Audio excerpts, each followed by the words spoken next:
বৈঠকের শর্ত কি কি? যে মুহূর্তে আমাদের দিক থেকে সেরকম কোনো জায়গা নেই, কিন্তু আমরা যেটা বারবার বলছি সেটা হচ্ছে এটাই, যে জায়গা থেকে উনি ডাকবেন আলোচনা। আমাদের আন্দোলনে 35তম দিনে এবং আমরা এই বৃষ্টি ভিজে রোদে পুড়ে 4 দিন এই রাস্তায় কাটানোর পর মাননীয় মুখ্যমন্ত্রী এখানে এলেন।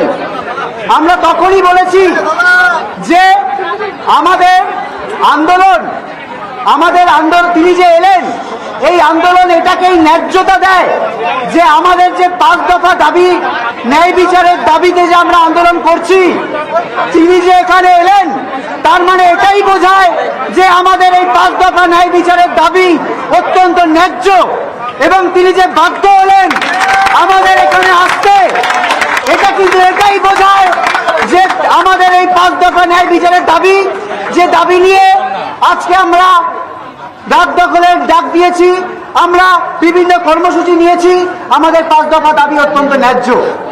তিনি এসে বললেন যে তিনি আলোচনায় আসতে চান, কিন্তু খুব আশ্চর্যভাবে আমরা দেখলাম, আমরা এখানে কিন্তু উপস্থিত ছিলাম, আমরা তখন বলেছিলাম যে আপনি তো এসেইছেন, আমরা যে বিলটাও পাঠালাম যে ভিত্তিতে যে আমরা এই 5 দফা দাবি নিয়ে স্বচ্ছতার মাধ্যমে তো আলোচনা করতেই চাই, তাহলে এক্ষুনি কেন নয়, যে কোনো জায়গায় যে কোনো সময়ে আমরা এই আলোচনা করতে চাই। কিন্তু তিনি কিন্তু আমরা দেখলাম একটা প্রেস বাইট দিয়ে এখান থেকে চলে গেলেন। কিন্তু আমরা আশাবাদী, তিনি আমাদের বলেছেন যে তিনি মুখ্যমন্ত্রী হিসেবে নয়, আমাদের সিনিয়র হিসেবে, অভিভাবক হিসেবে আমাদের কাছে এসেছেন।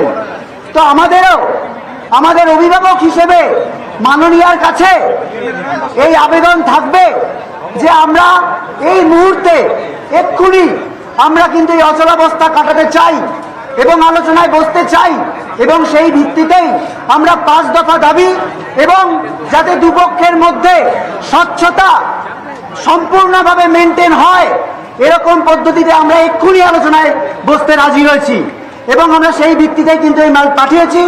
আমরা এই মেলের জন্য অধীর আগ্রহে অপেক্ষা করছি।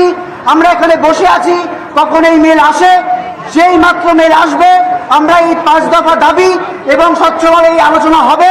এই আলোচনা নিয়ে আমরা এক্ষুনি তার সাথে আলোচনার জন্য প্রস্তুত। এখানে